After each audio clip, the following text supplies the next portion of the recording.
Hello, I am John Mugno, the host of the Rye Brook Focus program. My guest today is Greg Austin, the recently retired Rye Brook Police Chief. Welcome, Greg. Thank you. First, congratulations on your retirement. And then thank you for sitting down with us today to reflect on your career experiences. Before starting, I'd like to share with our listeners that you have not only been the Rye Brook Police Chief for the past 18 years, but that you also held senior roles in both Westchester County and New York State Police Associations and served as chairman of the New York Counterterrorism Zone 3 Task Force following the September 11th, 2001 terrorist attack on the World Trade Center. This is a breadth of experience that few have, and I think our listeners are going to greatly benefit from hearing your views on a variety of issues. You have had a long and varied career as the Rye Brook Police Chief, and let's start off by discussing 4 Rye Brook successes. The first is last year, you introduced a school resource officer program in the Portchester High School and Middle School. What prompted you to do that, and what have been the key benefits? Well, the Portchester School District over the years has always wanted to explore the creation of a school resource officer in the Portchester High School. The Portchester High School principal, the current principal now, Mr. Sutherland, and before him, Dr. Combs,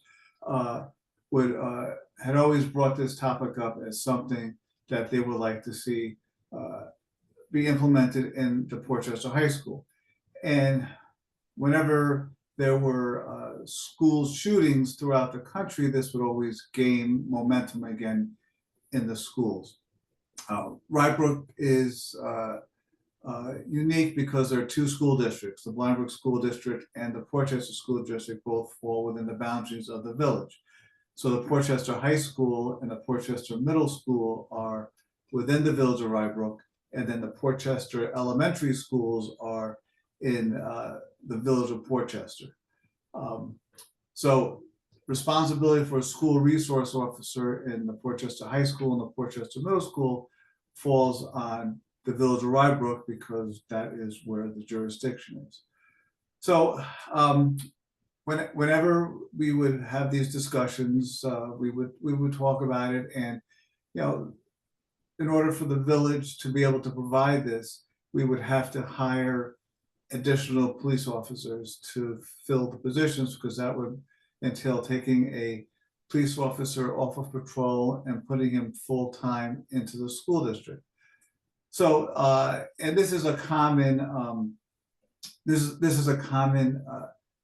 relationship that school districts and municipalities have, that the school district will pay a portion or all of the salary and fringe benefits in order to fund the position. So this is something that we would always tell the school district whenever they were interested in having a school resource officer, that in order for Rye Brook to be able to provide this, the school district would have to commit to funding an additional police officer position in the police department. And that was where things would always fall apart. But after the Uvalde school shooting, this was brought up again. Dr. Henriquez, who is the school superintendent now, who worked in other school districts in Long Island and had experience with school resource officers and is a proponent of the program, was interested in doing this service. So in April of 23, she requested a meeting, and that's when we started to seriously start talking about this. After the Uvalde shooting in 2022, I met with Mr. Sutherland, and we talked about the program, and I had given him a written proposal, including what would it entail and what it would cost, what the first year cost would be, and then what the second and third and fourth year's cost going forward. and he presented that proposal to Dr. Henriquez. We had more discussions about it, and we determined that this was something that the school district would like to do. And not only did the school district want a school resource officer in the Portchester High School, they also wanted a school resource officer in the Portchester Middle School. So we came up with a plan to create a floating school resource officer who would float between the Portchester High School and the Portchester Middle School. Also, the Portchester Police Department would provide a school resource officer that would float between the 4 elementary schools in Portchester. So in February of 24, we started with the school resource officer, and Detective Aurel Lozala was selected by the police department, and he is now in the Portchester High School and Middle School. And the remainder of last school year, it was a learning curve for us. It was a lot of benefits were achieved. We had a lot of successes right off the bat. And then in September of for the 24-25 school year, in September, we started up again. And with the experience that he had last year and moving forward to this year, it's been a great success. There were things that Dr. Henriquez did to prepare for this. Like, she created a community group of parents and teachers and administrators from the school district, and we created we had planning meetings.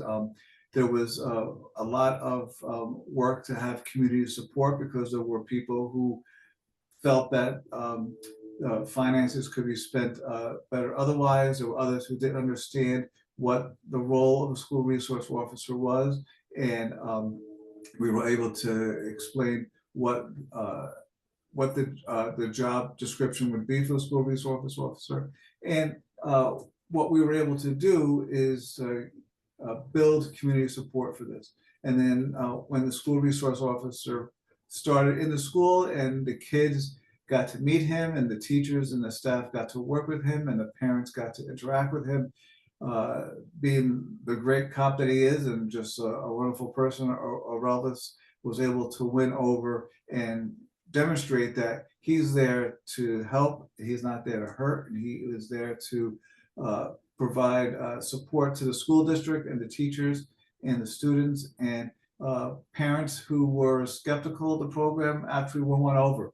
And we have a great program, which was one of the final programs that I implemented as police chief. And I'm very proud that this was something that I was able to accomplish before I retired, and I'm really looking forward to see where this program goes in the future. I hope to see it expand, and I'm very happy that the program was able to take off like it did, and that was due to a lot of work of a lot of people, and it's been very, very beneficial for the school district and the village. I mean, from what you said, this seems to me to be a security aspect to the school resource officer, but there's also a community relations aspect. Well, I would say that there is more community relations than there is security. Of course, it's a deterrent when people see the police car parked in front of the school, and they know that there's an armed police officer who's in the school. But he's not up there to be a security guard. He's up there to interact with the students, to assist the teachers and the staff, and security is also a part of it. But it's really working with the students when there's problems at home. They always seem to come to the school and get settled, whether it's family problems or problems between different groups of students that happen at home. They always seem to get settled in school. And this school resource officer, this SRO, he is very in tune with the students. The students know him, they like him, they talk to him, and he's able to interact with the kids and stop a lot of things before they actually occur, and that's a big benefit. Sounds wonderful as a program. A second success you had was there had been several dead spots for police radios in the village, and you championed upgrading the police department's communications equipment and network. But I think this involved more than simply buying new equipment. You had to work with other municipalities and other government agencies in the area to make sure this network was actually meeting the need. Yes, well, when I first came on the police department, the radio system, the village had received a grant for the radio system, and one of the purposes of the grant was, one, to purchase new equipment, new radios for the police cars, and portable radios for the police officers, and a base station for the police department. But it was also to purchase a repeater, which would receive the signal that is transmitted and then retransmitted at a stronger signal, so it could be heard, be received throughout many parts of the village. Rye Brook, Rye, and Portchester all share a police frequency, so we all listen in to what happens in each other's municipalities, and that's always been a very beneficial for all of us, because if something's happening and a police officer needs assistance, the closest police officer may be someone from Portchester or Rye to a Rye Brook police officer, and as everyone's listening, they always can respond to assist. It's good to have situational awareness, what's going on in the other communities, because a lot of times when a crime's occurring in one community, the bad guy is fleeing through one of the others. So it's always good to have that situational awareness. So it was important to keep that model, and it worked well for many, many years. But in the mid 2000s, probably about 2008, 2009, probably the late 2000s, the FCC changed the requirements for police frequency, that they had to be narrow banded. And this was because they were running out of frequency numbers. So by creating a narrow band, it created more frequencies.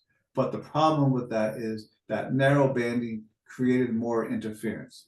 Also, with Wi-Fi networks and cellular towers that were constructed everywhere, all of those, all that electronics that's going on created interference for this traditional type of radio system that the village had.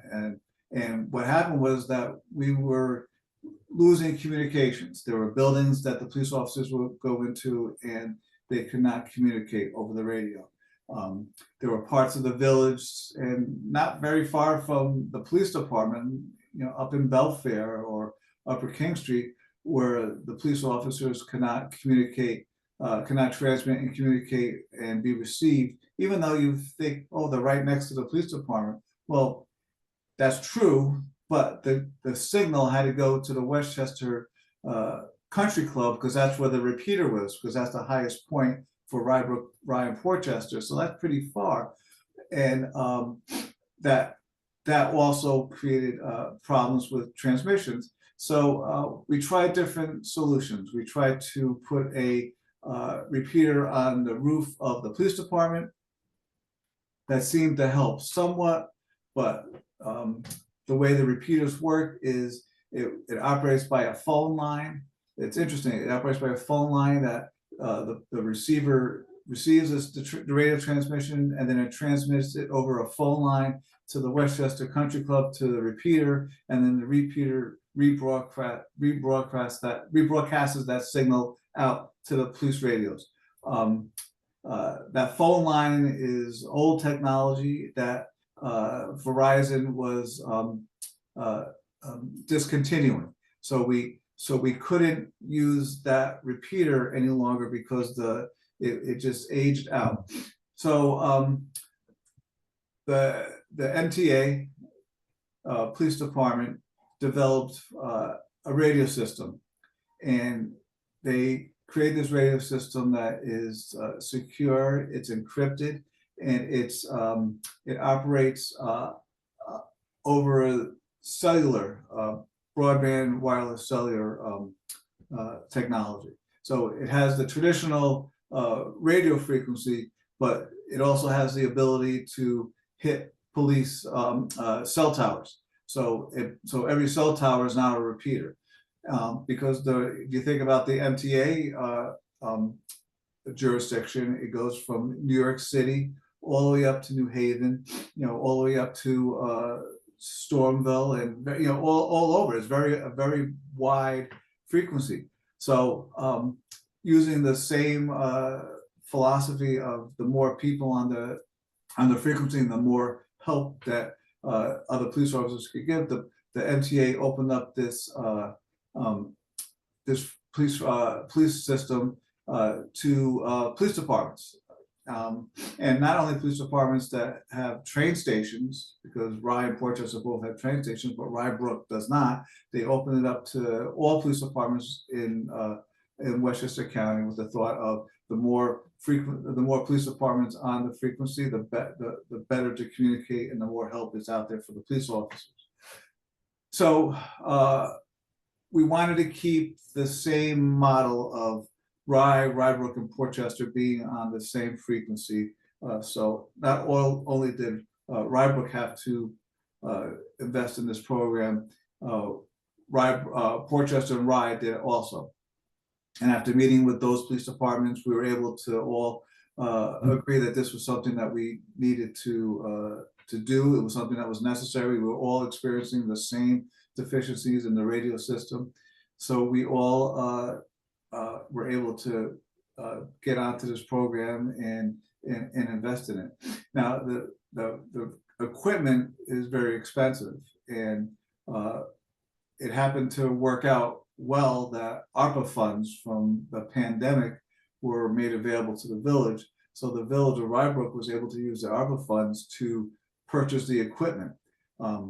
Otherwise, it would have been a capital project that I don't know if we couldn't do it all in 1 year. We'd have to phase it in, which would have been difficult to do. But with the ARPA funds, we were able to do this, and we got this operational. It was probably August of 23 is when we got it going, and it's been working out very well.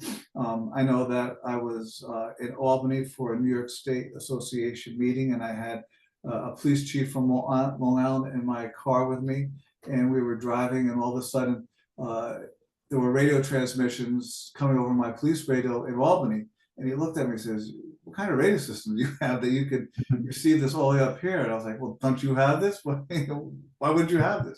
So it was very impressive to have something like this, and it's been very good for the police officers, and it gives everyone peace of mind that they can communicate. And you could be anywhere in the United States as long as you're within a cell tower, you can communicate over this system. If you're going to be in California and communicate, as long as your radio can hit a cell tower. So it's a great frequency, a great system that was made available to us, and the only cost to the village was to purchase the equipment. The MTA does not charge any municipality to be part of this, and there is an expense for them in terms of maintenance and programming and updates, which they all do at their expense. They don't charge the municipalities. So it was just the purchase of equipment. So it was a win-win for everybody. And I was very happy to be able to do that. So wait, just so I can understand, I followed you until you got to the nationwide aspect. So how do you prevent? Is it that you have to have a particular piece of equipment to use the network? Yeah, the radios are all encrypted. Right. So you have to. So radios all have to have encryption keys, and they cannot. So it's not. For the citizens who listened to the police radio 5 years ago, everyone had a scanner. I know I used to have a scanner in my house, so I could listen to radio transmissions. That no longer works. They're digital. It's a digital police frequency that is not transmitted like traditional radio systems are. It's encrypted. It can't be picked up on a radio unless the radio you have has the encryption key Right. of the frequency. Oh, okay, got it. Thank you. The third success I'd like to have your views on has to do with in the mid-2000s, the village experienced several so-called once-in-a-lifetime storms, and this led to new policies and procedures to better prepare to respond to those types of storms. Could you go into that a little bit?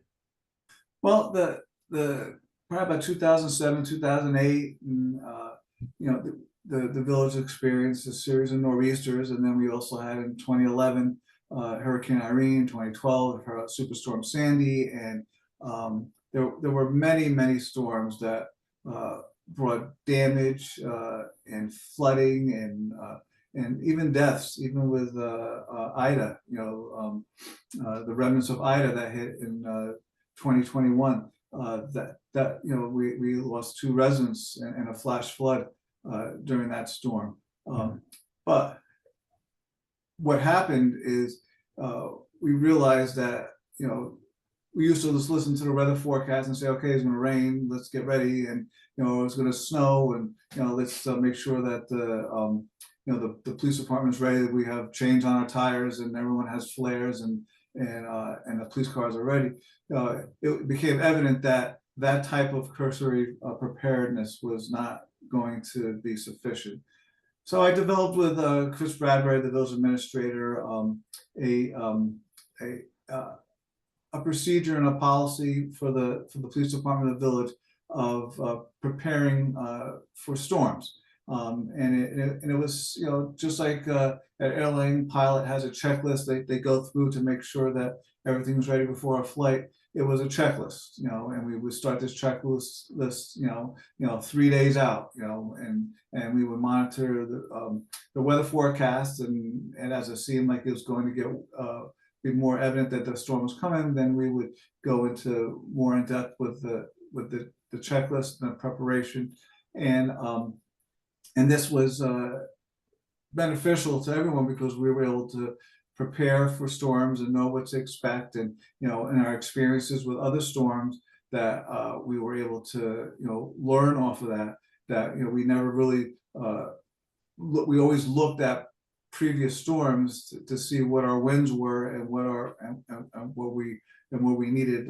improvement, and we would go back in that, and we would update the emergency plan. You know, it was an operational plan is what we called it. And so we would have these operational plans. We would make sure that we would have proper staffing, that the police officers knew what was coming and what was expected of them, and you know, and the hours that we would expect them to be at the police department, because not every police officer lives in Rye Brook, so the police officers would have to make plans to be at the police department, ready to work sometimes before their shift, and you know, and so we would plan for that, and you know, this way we would have a fresh rested police department working, and not the same police officers who got stuck because others couldn't make it in. So we would prepare for that, and you know, and this was something that, you know, up until I became the chief of police, I never remember having storms like we experienced then. Especially, I mean, there were blizzards, but the blizzards were not terrible because everybody knew a blizzard was coming, would stay in. But when it was wind and rain, you know, it was that was a whole different animal. So you know, having having these preparedness checklists, Westchester County became very involved. The Westchester County Department of Emergency Services would have emergency management meetings and created emergency management teams that I was part of, and you know, so I could see what other places were doing and other municipalities were doing in the village, and we would have meetings, quarterly meetings, and this was you know, how we developed these plans to be ready for these storms, because you have to be ready for the storm, and And the only way to get ready is to plan ahead, and that's what we learned from this. And we always had a checklist so we wouldn't miss things, and that was always very important to us. And I was very happy that we were able to do that, because I think it made things easier for us. Thank you. Let me ask you this question. You're the first police chief I've had an in-depth conversation with, so that makes you a bit of a guinea pig here. But it seems to me that you really led a number of innovations that were important to improve the efficiency and effectiveness of the department. Do you see that happening in other police departments, or do some of them are all of them doing this, or is Rye Brook to be singled out in a way? Now we all do it, because one of the things we're going to talk about is the Real-Time Crime Center, and Right. that is something that really came out of my work with New York State Counterterrorism Zone 3, and and preparing for whenever there was it started with Operation Safeguard, which was started in 2001 after the September 11th attacks, that New York State, as a program New York State implemented, but they needed the local jurisdictions to do it. And what it was really help sending out police officers who were, they would call them field intelligence officers, and they would go to businesses that could be exploited, places that sold propane, Home Depots and hardware stores, or places that sold chemicals, beauty parlors that had certain type of acetone, places like that, and just to tell, just to educate the people who run these businesses. Hey, someone comes in to a gas station and they say, I want to purchase all of your propane tanks, and you think it's suspicious, but you don't really know what to do or who to call. This is this is suspicious, and this is something that should be reported. A lot of times these places would see something that's suspicious, but they weren't exactly sure, but it didn't seem right, but they didn't want to call anyone, because if it wasn't suspicious, they didn't want to be embarrassed that they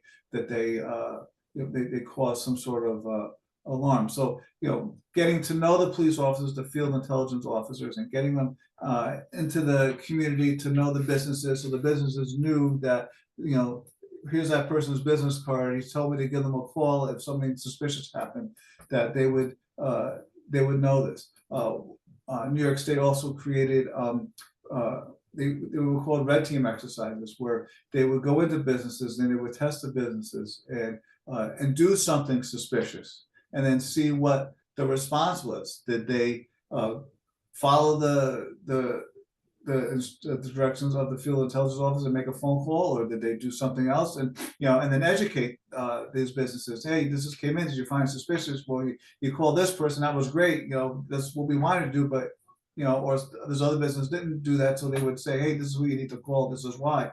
So that is a concerted effort of all the police departments. And so all the police chiefs and all the police departments would get involved in this, because they would all take part in Operation Safeguard, and they would all be part of Counterterrorism Zone 3. We would have monthly meetings to discuss different incidents that occurred throughout the county, through Westchester County and Putnam County. Putnam County is also part of Counterterrorism Zone 3, so it's 2 counties.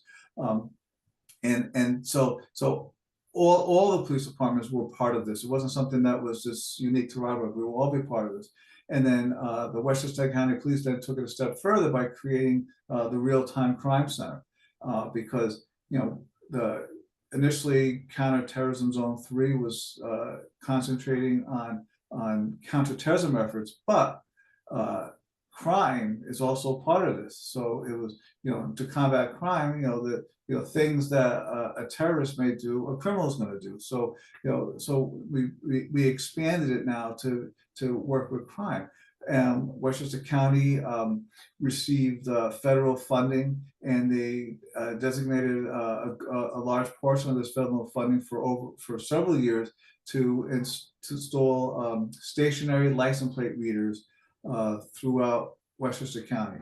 License plate readers initially would be on police cars, and they would be mobile, and a lot of times they would be used for finding cars that may have been stolen or may have been have unpaid parking tickets, or may not be registered and that were parked, and the cars would drive around. But it was discovered pretty quickly that the license plate readers, as great as they are on a car, they're on a police car driving around, they're better served by being in a stationary spot in key locations, protecting critical infrastructure and entrances and exits to parkways and highways and places in the village that are busy, that have a lot of traffic. And so Westchester County funded license plate readers throughout Westchester County and installed them. And then communities then started purchasing their own, like Westchester County put a license plate reader on King Street and Rye Brook, but the village of Rye Brook also purchased 2 more from 2 other locations. And these license plate readers have been very, very helpful when there's crimes being committed, because if you have a description of a car, you have a description, if you have a license plate, you can input that information into the license plate reader system, and then while this car is passing in different license plate readers throughout Westchester County, Putnam County, even into New York City, the Real-Time Crime Center receives information of where that car is, so it's easier to track the bad guy, so we can help them be caught. There was this happened, we had many successes with this. There was a burglary in Rye Brook where a resident came home and the burglars were in the house while this was going on, and scared the burglars off. But the burglars did, imagine what it's like to walk into your house and have and come face to face with the burglar. Right. The burglars stole information, stole property from this, and they got into a car, and the homeowner was able to get a description of a car and a license plate of the car, and we were able to put that into the system, and that car was picked up on a license plate reader on the hutch, and Westchester County Police were nearby, and the description was transmitted of the location, and we were able to then catch these burglars, which we may not have done that because there's always a lag, by the time something happens and the time you call the police and the time the police arrive, there's always, maybe 10-minute lag time. But because we had this information, this car was already down in Eastchester on the hutch by the time it hit. So by the time we were getting information out and the police were arriving, this car was in Eastchester, but we were able to put this information out right away, and we were able to capture these burglars. So many times there's stolen cars that are coming up the hutch, and Westchester County can broadcast that this car is, approaching the Rich Street exit of on the hutch, and we could be there, and we can, get this stolen car. So through the Real-Time Crime Center, there are police officers that are assigned from different municipalities, and they work to provide information as crimes are occurring to the officers in the field. And this has been a great collaboration between all the police departments in Westchester, Putnam County, and even now Greenwich is involved with it. So it really has expanded over the years. So that's something that everyone is involved in that. So the things that we did in Rye Brook was because of work throughout the county and being involved with different police departments, what other places are implementing and what we're doing, and how, so we could all do that together. Yeah. It's there's a lot of talk in the business world, let's say, of organizations needing to work on continuous improvement. And it sounds to me like not only Rye Brook, but you working with other police departments are really working on continuous improvement. These are a lot of innovations that have occurred within, let's say, a decade. So that's, I think, pretty impressive. Yeah, we got a lot accomplished during my career as a police chief. I'm very happy with everything we do. And you know, I had support of the elected officials, you know, Right. because all this costs money, and the elected officials always supported me with what I presented to them. They saw the value in it, and they always supported the police, and that's very important. Without the support of your elected officials and your bosses, you know, you really can't get the job done. I couldn't accomplish any of these things. You know, spend $500,000 on a radio system unless the elected officials were in favor of it and saw the value in it, and they were, and they did, and they do, and they take public safety very seriously. The mayor and the board of trustees, and they always are looking to help make things better. Interesting. Well, before we leave the local scene, let's talk about the murder. I take it there've been very few murders in Rye Brook, In and my career, there were 3. 3. And the most recent one was the one of Ben Novak? Yes, in July 2009. Right. And could you tell us how that was solved? Well, that was it became a case that got nationwide press. You know, whenever there's a murder in a small community like Rye Brook, where it doesn't happen often, there's always going to be a splash of news and about that, because it's just something that's unique. But you know, Ben Novak was the son of the founder of the Fontainebleau Hotel.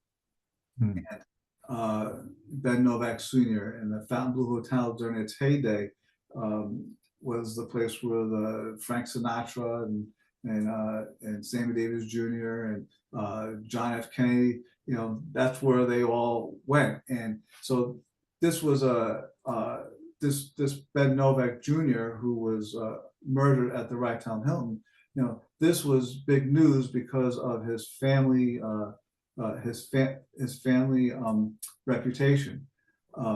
So when this occurred, he was a owner of a business that was an event planning business that worked with Amway, and there was an enormous Amway conference at the Ragtown Hilton that day. There were over 1,000 people at the Hilton that day, and he was discovered bludgeoned in his hotel room when his wife Narcy had gone for breakfast.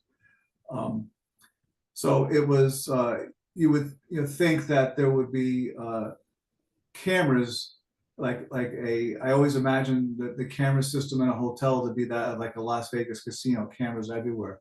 Well, the Ragtown Hilton did not have cameras like that. They had very limited cameras in very public areas, not in the hallways of the hotel, and really not in parking lots and areas. So there was really no video evidence to go on.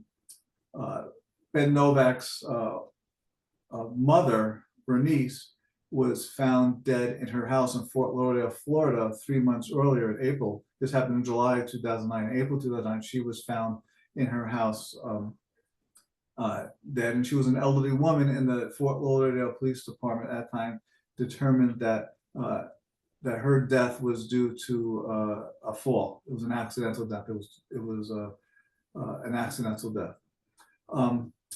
So this case really brought a lot of press to the village, and it was on the news every night, national news. There was a Dateline New York, NBC Dateline show was done. There was a CBS did it. All of those news magazines. 2020 did a show on it. It was on America's Most Wanted. In fact, Snapped on the Oxygen Channel did a show on it, and it was also on the Lifetime Network, a movie where Rob Lowe was portrayed Ben Novak in the movie. So it really lived on. In fact, up until a few months ago, I was still getting calls from producers who wanted to do stories on this homicide. So it was really, it really shined a big light onto Rye Brook on this. So his wife, who was ultimately found one of the people who was responsible for his death, you know, when she was interviewed, as interviews go, and you interview a person, and as you speak to them, if things don't add up, you start to probe. And when she was being interviewed initially, it happened that things that did not things that she said, she would contradict herself. And right off the bat, her daughter, who was a stepdaughter of the victim, May Abad, she heard her mother say something during the interview, and it just clicked with her: my mother's responsible for this. And and then that kind of put in the suspicion of the mother and what was going on. But even though this investigation was going on, there was no tangible evidence that would tie the mother to this homicide, because she, as I said, the Hilton had very limited cameras. But when she went to breakfast, lo and behold, she found every camera in the Hilton and was on it when this person was getting killed. So it was very, so it was something that you had to find out. Well, who, she obviously didn't kill him. She had somebody kill him. As the investigation goes on, it was something that it had to be tied to cell phones. She had to communicate at some point in time with someone to say, the coast is clear, come in now to do this. And what happened was, the sergeant who was in charge of the investigation, Detective Sergeant Terry Wilson, he was in Florida, and he was canvassing the neighborhood where the Novaks lived, and he was talking to the neighbors of the Novaks in Fort Lauderdale. And he spoke with his neighbor, who had two interesting things to say. One was that the neighbor in the conversation mentioned that she had family in Lebanon, and when she said that she couldn't call her family in Lebanon for whatever reason, the Narcy, the wife, said, "Oh, use my phone. It has an international calling on it," and her cell phone. And also that, was shown that Narcy not only had one cell phone, she had two cell phones, because the phone number that we had for Narcy Novak was different than the cell phone number that this woman had when she used the call, because she was able to call up somehow the phone number that she used to call her family. That then was, we were able then to check the cell tower information at the time of the homicide, to see, yes, that cell phone that we did not know about initially was used to make a phone call. And that phone call was at the approximate time of the homicide. And that phone call went to a cell phone that they were able to track to a person who was a street person in Miami, who detectives had to track down. And when they tracked down this person because of this cell phone, he said, yeah, I was hired by Narcy Novak and her brother to kill him, and they brought me up from Florida. And something that he also said was that he was also hired by them to kill the mother 4 months earlier, that initially was deemed by the Fort Lauderdale Police Department to be an accidental death due to a fall. And so not only did the Rye Brook detectives solve this nationwide case of the homicide of Ben Novak, they were also able to solve the case that occurred in Fort Lauderdale of his mother, Bernice Novak. And there ended up being, Narcy Novak was sentenced to life in prison. Her brother, Christopher Louise, was sentenced to life in prison. The two people who committed the homicide in the Hilton were sentenced, but they were given reduced sentences because they turned against and gave evidence against Narcy Novak and her brother. And there was a third person who was who drove them from the Rye Hilton back to Florida. So it's again getting back to license plates information. When detectives were scouring the limited video of the Rye Hilton, there was a video of Ben Novak the day before the homicide in the lobby of the Hilton, and behind him are these two guys, and they were suspicious because they one person was dressed in shorts and had flip-flops on, and the other person was had these was wearing sunglasses inside. And this was important later on because the two people in this video were caught on a license plate reader because we were able to get information on a vehicle that was used that belonged to Narcy's brother. That had it was a pickup truck, and this pickup truck was parked in Queens, and there was a New York City police car drove past this pickup truck and picked up the license plate and recorded that it was parked in front of his house. But license plate readers, not only do they take a picture of the car, of the license plate, they also take a picture. It's a much wider picture. It's not just a small picture of the license plate. Well, they also picked up a picture of one of the people who was in the Hilton with the brother's pickup truck. So we were able to tie him to that pickup truck. The video of the person with the sunglasses, this person had he only had one eye, so he always wore, instead of wearing a patch, he just wore dark sunglasses. And the sunglasses broke during the homicide, and the temple bar of the sunglasses was left behind at the crime scene. And so we were able to say, this guy must be involved because look at the glasses he's wearing. And so we were able to tie him then to this. And, and then when they found this person in Miami, he was wearing the dark sunglasses. So we were able to put this all together. So it was a year-long investigation that resulted in everyone who was responsible for being arrested. And, Narcy Novak now is serving a life sentence in Florida. So it's, if you just Google it, Ben Novak Jr., you'll come up with all this information and the different TV shows. And it's a very interesting case that, brought a lot of spotlight onto the village.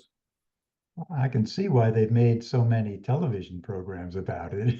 Yeah, yeah. Like a very intriguing story. Oh, it was, and and people looked at little Rye Brook. The detectives have no experience, because I would deal with reporters from the Miami Herald, and and she would talk to me. I was like I was Barney Fife, and.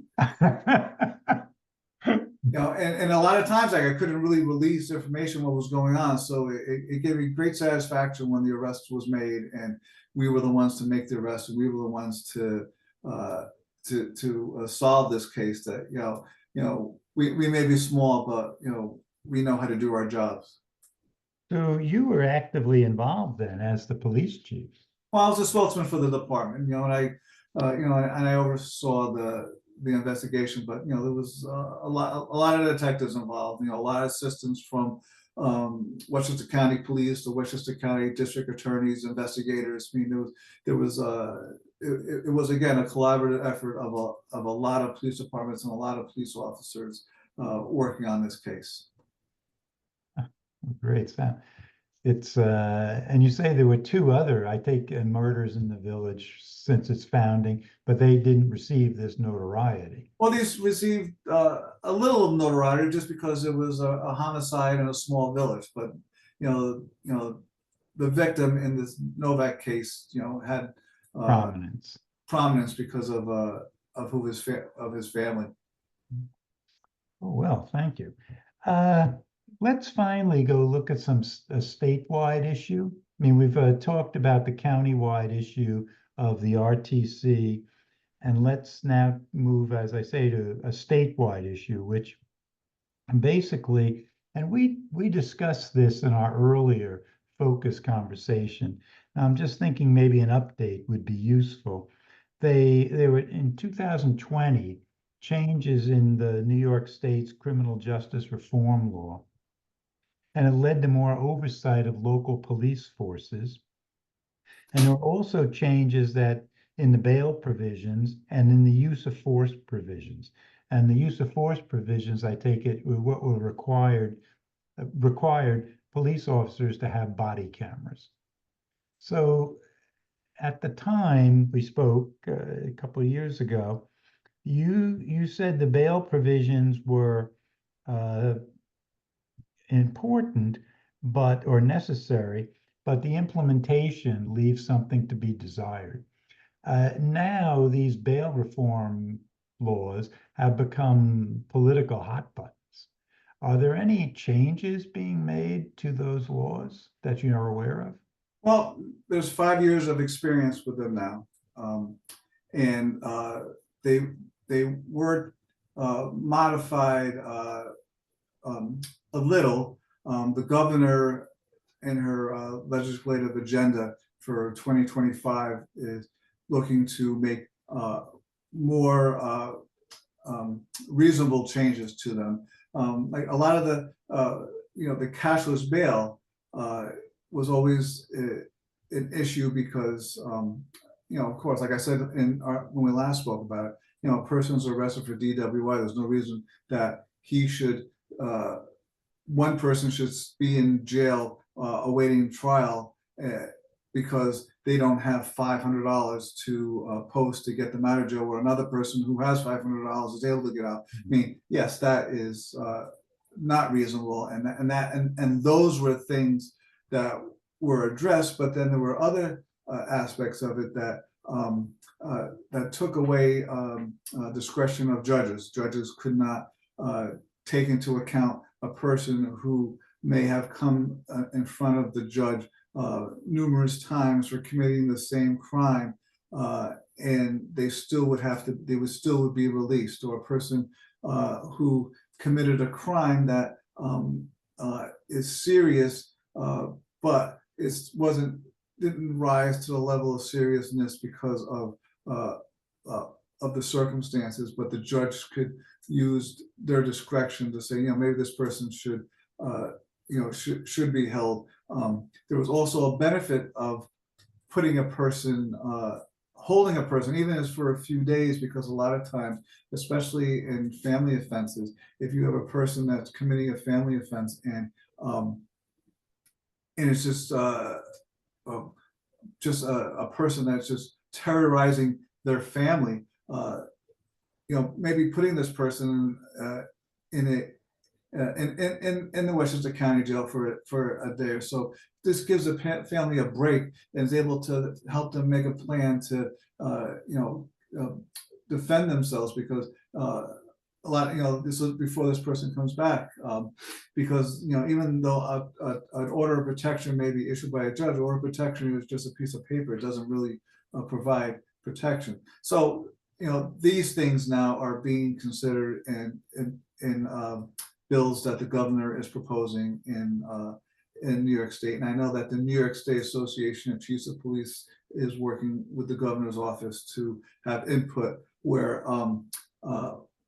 in the past, Albany was not really looking for input from law enforcement on a lot of these things. After George Floyd, there was more oversight put on police departments in the use of force, and there were use of force laws that were passed in New York State in 2021 that required police use of force to be reported. A lot of times, a police officer to control a situation may pull out their taser, and and they may just pull the trigger on the taser. Not that the taser is firing anything, but the taser has that electronic static sound. And so when people hear that, that can diffuse a situation. Well, now a police officer, if a police officer does that, and that was part of the training, you know, if you're trying to get the attention of a bad guy and you want them to, you know, submit, and you want them to comply, you know, pulling out the taser and just cycling it so they hear that noise and they know that, you know, it's, you know, they don't, especially if they've had experience with a taser before and been and have had been disabled by a taser, they don't want to go through that again. They hear that they may comply. Well, now that you know, if a police officer does that, it has to be reported to New York State, which in and of itself, you know, you always can you know, justify it being reported, and you know, and you can explain that. But if a person has 5 or more use of force incidents, and this is considered a use of force, you know, cycling that taser, they you know, that has to get reported. You know, that gets reported, and it goes to the Attorney General's office.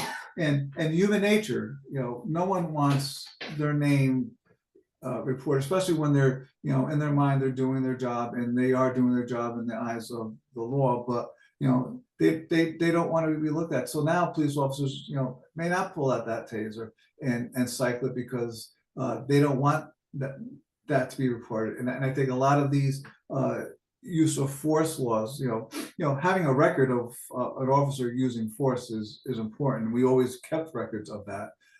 But you know, you don't want people to second guess themselves because they don't want to be investigated for you know, for things that, you know, are justified. So you know, we have the police department has a very strict use of force policy, and what's being when it can be used and how it can be used and what can be used. You just can't use anything, and there's reporting requirements that you know, not only does the officer report it to the supervisor then investigates the use of force. The supervisor then presents that to the lieutenant then investigates it to make sure that all the proper procedures were followed, and then that then goes to the police chief. So you know, so every use of force report that occurred would always cross over my desk, so I knew every use of force that occurred, and there weren't many, but they do occur. So you know, having that, you know, that oversight, I think is tough. We also have through my association with the New York State Police Chiefs Association, when an officer uses force and there's a serious injury, or there's a death involved, that officer during the Attorney General's investigation even is taken out of duty. You know, he's either on paid administrative leave, or they're not on the road, and that became very difficult for the police officer. You know, just think about this as hanging over your head, and it would take years, not months, not weeks, years, for the Attorney General to do this. And you know, when the Police Chiefs Association met with the Attorney General to discuss this, saying, is there, you know, any way that we can streamline this, or you know, not make it a blanket every use of force that's being investigated by them, the person, you know, have different levels of, you know, of when a person is put on administrative leave. You know, one of the things that the Attorney General said, it's because of the voluminous amount of body cam footage that they have to go through. Because if you have 5 police officers on a scene, and each police officer has a body camera, even that police officer was just standing to the side and not taking any action, that body camera footage has to be reviewed. And if it's 2 hours of body camera viewage, you know, it's, you know, 5 police officers, 10 hours of video that has to be viewed. So that ties things up, and you know, makes things go takes things so much longer to get accomplished. With the discovery requirements, because of the discovery. Initially in 2020, the district attorney within 15 days had to provide all discovery to the defense, even if the district attorney's office hasn't evaluated the information to see if it's something that was even going to be relevant to the case. It still had to be provided. So a lot of discovery, would have to come in and be gathered. So they would have to get this from the police department. Well, it was very difficult for the police department now to get all this information. A lot of times, there may be a Rye Brook police officer and a Westchester County police officer on the scene. So now the district attorney, not only did they have to get the discovery from the Rye Brook, they'd also get it from Westchester County. So now they're dealing with two police departments. And what the district attorney's office was finding, that a lot of cases were being dismissed because they could not meet the discovery needs.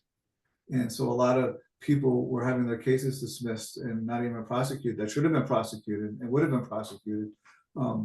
But because they couldn't meet the discovery demands, those cases were dismissed because they were not ready for trial within 15 days. So as time, initially it was 15 days, then it was changed to 35 days, then it was, and then there was a change if the person's being held in the county jail, you had a shorter time limit, but the person wasn't being held. It expanded, but it's still a lot. So the district attorneys are working with the governor to also make that more reasonable. But now they have 5 years of experience and data to go on.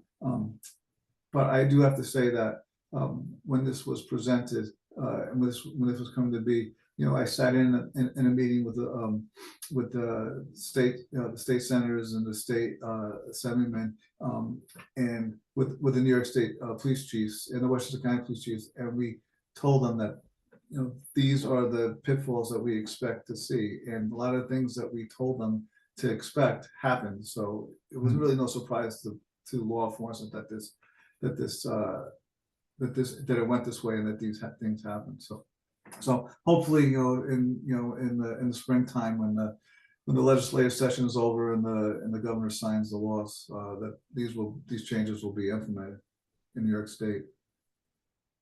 Okay, it's very interesting to see how rules are passed, laws are passed, and then they have to be implemented, and then the feedback on what the implementation is like, and then they have to respond to the feedback. Because I think they seem, from what you've said, to be respecting what the various police organizations are saying about the problems it's causing them. So it's good in a way as a citizen to see that there's this back and forth to come to a better solution on things. Yeah. So I'm hopeful and optimistic that things will. With this 5 years experience now, that things will get better with this. I was, before I retired, I was at a New York State Police Chiefs Association meeting, and where they discussed, changes that the governor was looking for input from the State Chiefs Association, and they were very encouraging. So I'm hopeful that these will move forward. Oh, good news. Okay, well, this has been really very informative, but let me give you an opportunity. Do you have any final thoughts you'd like to leave the listeners with? No, I'm very happy to be retired, and I'm, it's only been 3 weeks, but I'm enjoying this newfound career I have of retirement, and I'm looking forward to spending time with my family and my wife and grandchildren. So it's something that I'm very excited to do, and I had a great career in Rye Brook, and I always had the support of the mayor and the board and the village administrator, Chris Bradbury, and as a police chief, and I always say I never had a bad day as a Rye Brook police officer, and I'm very fortunate to be able to say that, and I'm really am grateful for the career that I was able to have in Rye Brook. That's a great message to the village and to people who might want to become policemen. Yes. Well, thank you, Greg, for being with me here today, and I wish you a happy retirement. Thank you, John. Thank you for talking with me.